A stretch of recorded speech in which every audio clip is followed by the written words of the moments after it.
I haven't seen. Here we go. Welcome to another segment of So You Want to Be a. And in today's show, if you have ever wanted to be a DJ, stay tuned because my guest on this segment will tell you just about everything you need to know about being a DJ, the ups, the downs, the insides, the outsides, the equipment you'll need, and who might be best or worst or worse for being a DJ right after this message. My name is Brian Gardner. I'm the host of an exciting new podcast, So You Want to Be a. Now, I believe that young people are so important to any society, so I want to help them by making sure they know all about an industry or a career path they might want to choose. And the way that you can help me is by contacting me if you have been in a particular industry and would like to share how to be a success, what kind of education is needed, what are the dangers, what are the upsides, what are the downsides, all information that will help young people to know before they go down the path toward a career if this is a career or a job that they would want to go into. And in this way, we will help our young people, we will help our society, and we will provide valuable and fantastic information that would take them years, possibly, to gain if they had to do it on their own. Please contact me so that I can interview you. You can have promotion of your business, of course, but also, most importantly, we will provide factual information to young people about a career path they might be choosing so that they know it's a good path and something that they actually want to do. Please contact me. I will be glad to interview you, and together we will be able to help young people. Thank you very much. Well, hi, I'm your host, Brian Gardner, for another segment of So You Want to Be a. And today we are talking with Mika Gold, who has been a DJ for a long time. And we're going to talk about all the things you need to know to really make a good decision about whether you would like to do DJ either part-time or full-time. And hopefully you'll have all your questions answered. If not, Mika will give some contact information at the end of the segment. And remember, if you're new to the show, please hit the subscribe button, like us, and make sure you watch us and tell your friends, especially those fellow high school students and people in transition who are just entering the job market and may need to gain some information about a particular career. I am so pleased to have you on the show, Mika. Welcome to So You Want to Be a DJ. Yeah. So before we get into all the ins and outs and the equipment you need and various things, how the heck did you get interested in being a DJ? Let's start there. Well, I was a break dancer, and Okay. I went to a battle, and I saw DJ P, who actually won Masters of the Mix, and he's a good friend of mine. Um, his name is Danny, and I thought it was so cool. And then I ended up breaking my femur, unfortunately, but my roommate had turntables, and so I could crawl myself into his room when he went to work and play on the records. And I still have my turntables; they're back there. Uh, Yeah. I learned on turntables. I had really, really wonderful mentors like DJ Rectangle, P. Of course, I know all those guys. Yeah. But it was just kind of a passion. I've always loved music. Oh, and that's my backup singer. Okay. Wait. No. Those are my backup singers. Okay. But yeah, I just loved it, and just being able to tour and play music for people and make people smile and dance. That's what it's all about. It's not for Now, playing music for you. right now, you mentioned an interesting word there that I can't let that slip by without asking you right now. You said the word tour. Did you tour around the United States or England, Europe, Asia? Where did you tour? I've toured around the United States. I've toured Asia. I've toured Europe. Doing DJ work. Yes. Wow, that's fantastic. I've been all over. I have a anime character called Mikachu. Okay, that's great. So now let's bring it back down to someone. Let's start out with someone who just wants to DJ in this area. They're not really looking at traveling outside of, Nevada. Let's start with that. And then we'll talk about nationally and then internationally. So I would imagine I wrote down some notes here just from being a musician myself for 50 years. Oh, you're kind of freaking out. Uh-oh. The equipment and having a good transportation to get the equipment around. We lost you for a minute, but that's okay. You're back. What's that? I lost you for a minute, but you're okay. We're back. Okay. So the equipment, the transportation, and how you gain enough funding. To get the correct equipment without spending so much money. That's something I'd like you to talk about for those people just getting into it, because they might say, "Oh, I don't have all that kind of money. Yeah, I don't really have good transportation." So let's talk about what you need to be basically functional as a DJ if you want to do this part-time and maybe move into full-time. So if you want to do it part-time, most places actually supply the equipment. See? So okay. You would need a laptop, Serato DJ Pro, and make sure everything's up to date. Or you can do Record Box, which is with USBs. Normal controller, like what I have here, is a DJ SX. Okay. This was $700, but I bought it from a friend. So right now they're around $1,200. So you would have to have probably at least $1,200 to invest. You have to have that unit you're talking about. If you want this with speakers, and you'd have to have about $3,000. Okay, so there's really no way to get into it. Like I could be a singer-songwriter and go to Guitar Center for about $120, which I did. I just bought a Yamaha that's been reworked by the Yamaha Corporation. Beautiful guitar for that amount. But you're saying the commitment level is about $3,000. Oh, when I first started, I bought my my turntables. They were $800 a piece, so that's $1,600 plus the mixer, which was $1,600 plus the coffin, and it's heavy, and it got stolen out front of my apartment. Oh my God. I have really nice parents who helped you out, huh? Yeah. They helped me out. And that was a long time ago. That was when I was 23. So. Yeah. You probably need some help from a family member to get started in this. Now, this is really good information for people to have who are young people thinking they might want to be a DJ, or someone in transition, because if they hear that and they go, okay, I got to wait till I have the money, or they say, I've been saving, then it's okay. But you see, that saves young people, which is the theme of the show. Yeah. They think, oh, I can just get into it for a couple $100 and I'm a DJ. Doesn't sound like it's that way, right?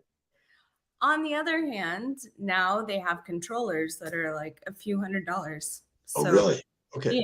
So if they want to learn music, I think the biggest thing is having the content and the knowledge, because there are so many DJs that I see that they don't really know what they're doing, but they're playing for a bar tab.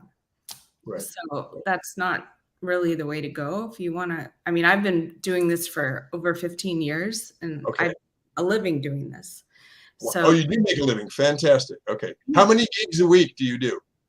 Right now, well, I just moved back. So right now I'm just doing 2, but I also do corporate gigs that pay like $2,000 to $5,000. Good money. Yeah. Just like weddings are good money, right? Yeah. I just did a wedding, $5,000 in Ohio. You can make really good money corporate and just being professional, showing up on time, like, looking professional, not drinking, not doing drugs, things like that. Very important. Where, um, that's where the professionality comes from. And it is very important because I see a lot of young DJs now that like they're doing shots and they can only do it for, play for an hour. They're playing for a bar tab. And, if you want to, being a DJ is completely different than a lot of people think. It's not just pressing a button. It's musicality. And I'm doing a battle on August 3rd, and I'm completely afraid because some of the it's girls against guys, and some So of the define for our viewers what a battle is. Is it like a battle of the bands? kind of. It's more like just putting together a set where you're showing off your skills, Okay. and you can scratch, you can mix, you can blend. It's all of that, and I can scratch. it's not this kind of scratch. I know. But my mentors, one of the guys that's helping me a lot, his name is Scott, DJ Rectangle, and he is a DMC 4-time champion, and he's amazing. Yeah. Like amazing. Like he scratches with his foot. Oh, geez. That sounds like Jimi Hendrix, with his teeth on the guitar. Now, there's something else I want to bring up. Sure. Because a person has the equipment, they have, their dad said, hey, I'm going to buy you a car. I'm a rich dad or a rich family, and we want to get you a little van or something. But you have to be willing to play a variety of music, right? Because if you go to a wedding, you're probably not going to play rap songs that you love the whole wedding, right? One, I don't like rap songs, but no, but I'm just saying, you know where I'm getting at, right? I actually do like rap songs, Yeah, but I mean, you can't just play one style of music. no. The last wedding that I did, they wanted to walk down the aisle to Let's Get Down to Business by Tiesto. And then for the first dance with her father, she wanted Meatloaf. Oh my gosh. Like, now, have you ever had a situation? I imagine you have plenty of songs loaded into your equipment, but if you had anybody ever ask for a song that you went, I'm so sorry, I don't have that song. I have, but it's always by my Uncle Ted, he's not really my uncle, but he comes to all my gigs. Oh, okay. And he's 79 years old, and he always has the most interesting taste in music. But he dances the whole time. That's good. And I make sure if he gives me a request, that I have it the next time. And he always, I don't know if you can see this, but he always makes me these rings. Oh, nice. Nice. Now, let me ask you a question. If you're playing at a wedding and somebody says, play some rock, some rock from the 70s, let's say, and then you figure, well, I won't just play one, I'll play 2 or 3. Yeah. With today's technology, is it absolutely simple to jump from eras and jump from songs? And because I don't know much about the equipment. Is it easy to learn how to use this equipment? The new stuff it's not that hard. It's made playing a lot easier because you can see the BPMs. So beats per minute. Yeah. Okay. Yeah. So you can see, you can beat match. And yeah, it's made it a lot easier, but in another way, it's made it a lot harder for younger DJs because they just want to play house music. And you go to these weddings, they want some AC/DC and to pour some sugar into Kansas City or something, Yeah, or Word Up, like. Yeah. Now, you mentioned BPM. If you're playing a song from the 50s, do you want to know what the BPM is of that song from the 50s when you're going to a song of the 90s so it isn't jarring to go from song to song? Is that what you mean by the BPM? Definitely. And I have my grandmother was a first seat violinist, and she had perfect pitch, and so do I. So If I hear something that's a little off, it drives me absolutely insane. Um, I so want you to sing in our band if you got perfect pitch. Come on. I can sing. I can sing, but So if you're doing something in the 50s like Kansas City, you know that song, right? You've heard that song before. yeah, Yeah. of course. So when you're doing that and then you go to, something like by MC Hammer, I don't know how you would match those two together. Do you slow one up and then gradually speed it up? That you can't do because Kansas City is like in the It's a, 80s and yeah, Denver is 33. So no, right. like that I would do like a gradual transition Yeah. and then Would just you fade one out and fade the other one in? Huh? I would probably just build it up Oh, okay. Okay. the different BPMs, but sometimes like I can scratch into something or something Hmm. like that. I mean that's I don't like strong transitions because they never sound great. Yeah. But I mean that's Say that again. What kind of transitions? like gradual. So if you Oh, you're, fade. yeah, if you go from like 70 to 80, that's gradual. And so you can say 80 and then go to 85 and then to 90 and then go up and up and up. You're So saying the separate songs, you're not speeding the song up or slowing it down. no, I am speeding it up Oh, a you bit, are? Okay. Okay. only by like 4 BPM or Okay.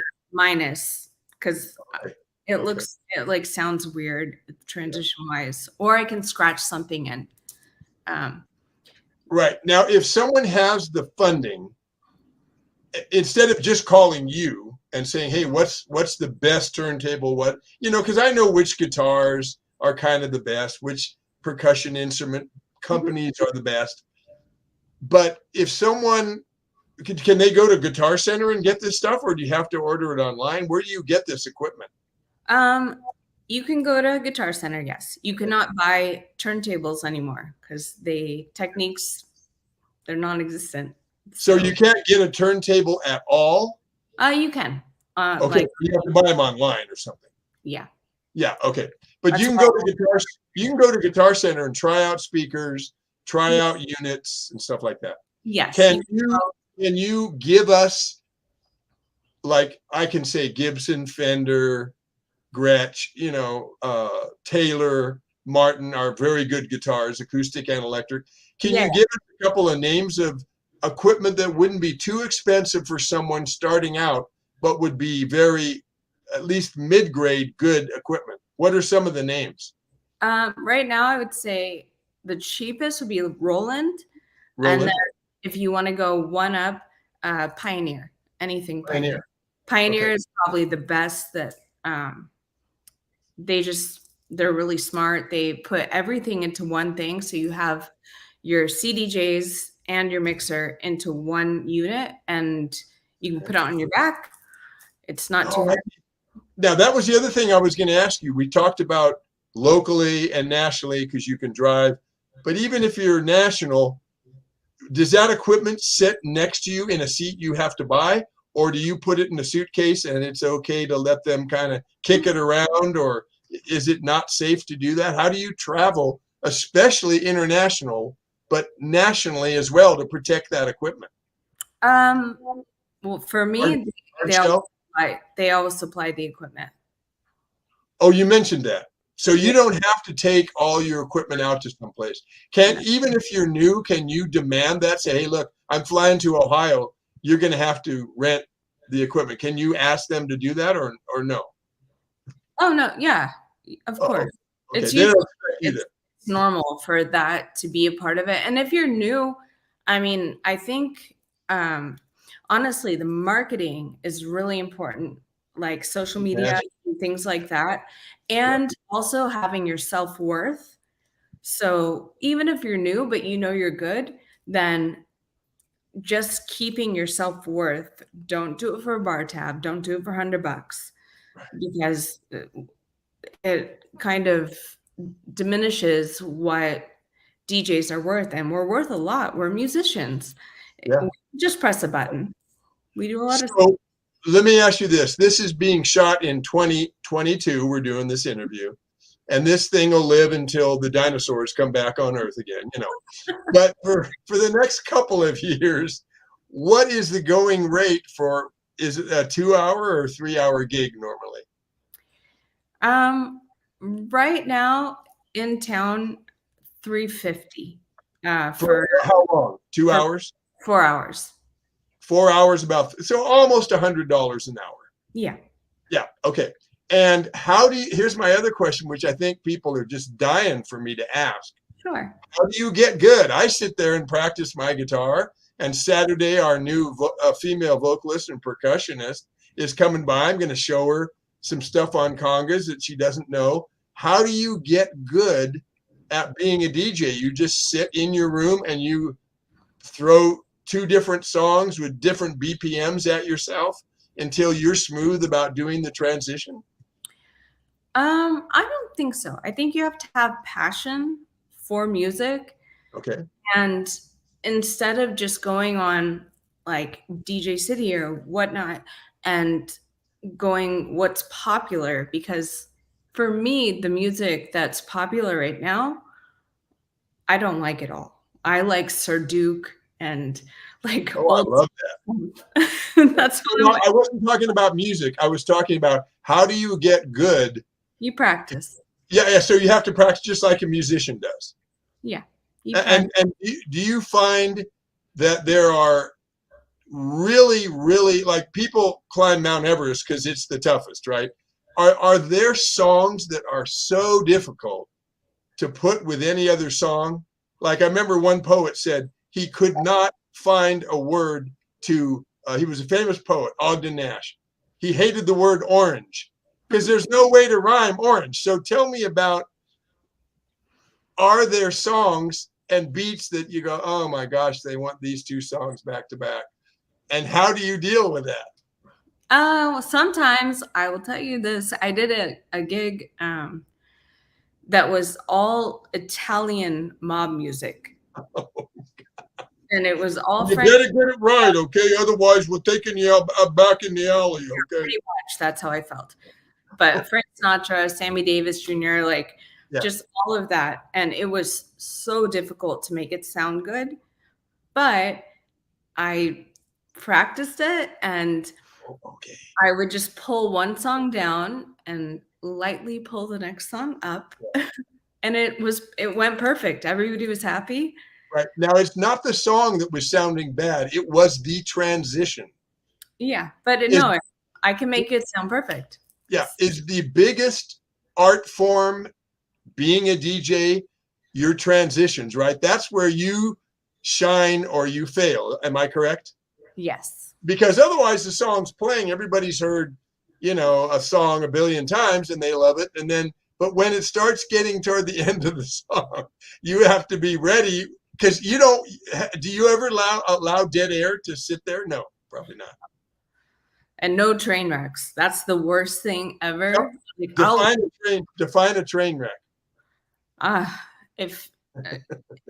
Because a lot of DJs right now are playing a lot of house music. House music is like a super long song with all kind of different beats. My son, who's 40, has showed me some house music. Yeah. Okay, good. Continue. Yeah, continue. A lot of houses, but if the beats are going like ka-junk, ka-junk, ka-junk, ka-junk, and it's the easiest music ever to mix. Oh, okay. And I've gone out to I've just been networking because I just moved back here, and I've heard the worst transitions. I'm like, how can you mess that up? It's insane. Wow. So now you talked about you just got back here. Another very important thing I've got to talk about. We have about 7 minutes left, so I want to get a couple more things in. Plus, I want you to tell how people can reach you in just a moment. But you are your own marketing agent, right? You're your own booking agent. No. Well, yes and no. Okay. In the beginning, you are, of course, right? In the beginning, no. In the beginning, I walked into Steve Byers' office and I told him that I was very marketable and I could be Las Vegas's sexiest DJ. And that was my marketing. I agree. Okay. That was my marketing ploy. So No. let me ask you then, if we follow this train, what do you use to audition? You don't bring all your equipment in and play some songs and show them transitions. Is it on a CD or is it on a thumb No, drive? not on. What do you use to audition if you want to get someone to book you? We don't audition. Okay, I'm okay. the only time I've ever auditioned, well, actually, that I've ever had an interview was Mm-hmm. for Rose Rabbit Lie, and it was for Spiegel World. Okay. And I'm going to use PC language because there's kids. But Okay. Ross Mullison, who is the producer for Absinthe and now Opium, and he just opened another show. Okay. I got all dolled up and had my hair in a bun and was wearing kind of a suit. And I sat down. He was in a suit, and he told me, "Can you have an elephant basically pooping midgets on acid?" And I was like, "Sure." Now, wait a minute. Are the elephant was on acid? I'm not sure what was on acid on that thing, but I got the job. Okay. We just want to make a disclaimer that we don't promote people taking acid. No. Elephants or midgets or people. Okay. Yeah, that's just the guy from. So how do you get hired for a wedding if they don't get to hear you first? How do they know if you really can play the songs and do it right? What do you use to get them to agree to go, okay, we'll use you for our wedding? Don't they want to hear something from you? Well, the last wedding that I did in Ohio, they had heard me because I got heard at the Mandalay Bay at Rum Bar, and so a guy named Ed Moransky, who is an ex-Raider Hall of Fame player, Okay. He started hiring me in Ohio for all of his his like company gigs and stuff like that. And there was a couple that was there, and they liked what I was playing, and they hired me for their wedding. So if you are rehearsing as a new DJ and all you do is sit in your room and rehearse, it sounds very important that you get some gigs, even if you don't make that much money in the beginning. Get yourself out there where people can hear you, because you don't know if a guy has just asked a woman to marry him, and then they come in for a few minutes and see you and go, "We want her," So that's a lot of the ways you get jobs, right? The biggest thing that I can say is you never know who's in your audience. What is the number one way to get yourself gigs? Being out there, right? Yes. Networking and just being humble, and not, if somebody asks, and having a card, and if somebody asks, and you never know, because Ed Moransky, his assistant, Chris Sammartino, he came up to me at Rum Bar, and this was years and years and years ago, and he asked for my card. I gave him my card, and he's like, "Oh yeah, you want to ever come out and play in Ohio?" And I was like, "Yeah, whatever, sure." And 2 years later, I got an email from them, and I opened for Lionel Richie. So Wow. So Now, I should mention that Franklin Printing in Las Vegas is a sponsor of this show. And if you're a new DJ and you need business cards, you mention my name, Brian Gardner, you will get the deal of the century and this show. Franklin Printing, Las Vegas, franklinprinting.com. Yeah. Can you show an example of your card? Yes, I We can. lost her for a second, but she's coming right back. She's going to play a song for us. No. You're watching So You Want to Be a DJ today. If you want to be a DJ, we're going to wrap up the show, but we've given you lots of good. Look at that beautiful card. And I really like your name, DJ Gold. Yeah, look at that. Wow. Now, do you have to have a website? That's my next question.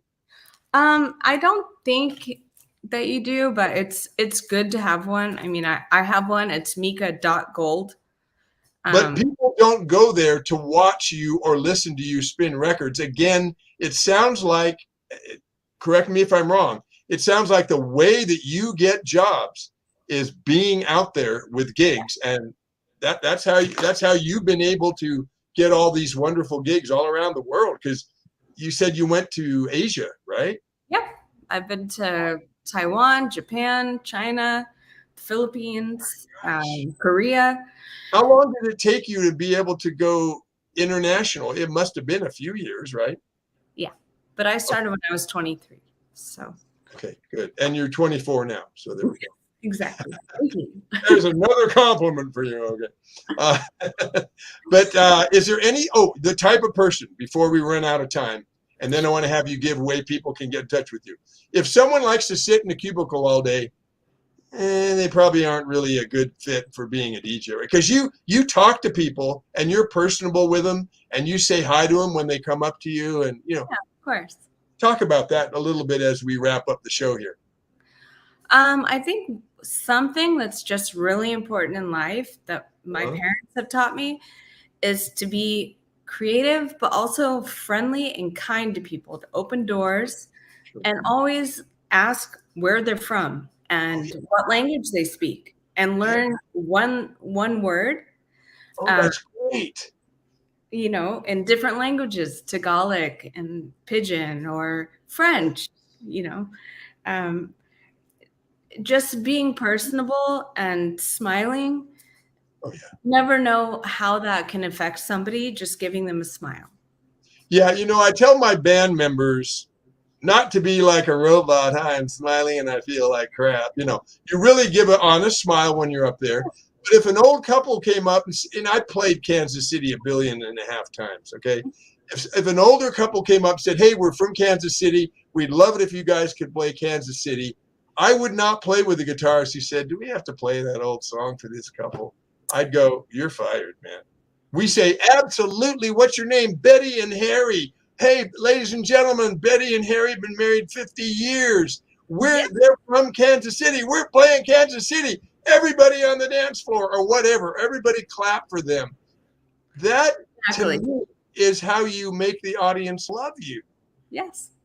I mean, like I said, my favorite guy that comes in, that's right. 9 years old, Uncle Ted, and he makes me rings, and he dances his butt off, and he loves Billy Idol, and I know everything that he loves, and I don't care. It's not my music, but I dance with him. I have his dance moves. Yeah. So, and that's part of being a good DJ, is you are meeting each person where they're at, right? Yes, you have to make sure you're not playing music for you. You're playing music for the people that are there to dance, and you want them to dance. So even if that one person is like bobbing around, it doesn't matter if there's one person, 0 people. If you can just make one person smile, that is what being a DJ is about. And that's what I've learned. It has been so awesome, because, school's starting up again. I'm going to be sending a press release out to the principals, and they're going to give it to the career counselors. And young people, need to hear the up and the down, the cost, and really get a good idea of what it takes to be a DJ, so they don't go too far down that road and then go, oh gosh, I didn't know I had to spend that much money. So if people want to ask you a few questions, or if people would like to hire you, how can people best get in touch with you, Mika? My email is djmikagold@gmail.com. Say that again slowly. Say that again. DJ Mika Gold LV@gmail.com. Okay. And then my website is mika.gold. And everything else, I'm really easy to find at Mika Gold. If you just look me up. It is so good. I'm glad we helped you promote your business that you're doing full time. I'm very impressed with you. And, young people are, there it is right there on the screen. I've got a great producer. Yeah, he's got a good series of shows. So, but I wanted to say that, the important thing is that we are helping young people really make good decisions, because if they're happy in the job they're doing, they're going to be much better citizens unless they're unhappy. And, you know, how would you like to have a dentist working on your teeth? I don't really want to be here, but I'm doing it. You know, you don't want that. You want people doing a job they really like. And that's the theme of this show. So thank you so much for being on this program. Absolutely. And we will hope that a lot of people contact you and hire you, and then you might get a few calls from people asking questions. I had a couple other questions that you didn't get to. What about this? And what about that? And I hope they don't bombard you too much. And I hope they will be, which is a watchword of the show, anybody who gives their information out, please be respectful of their time. Sure. And if you have a question, that's okay.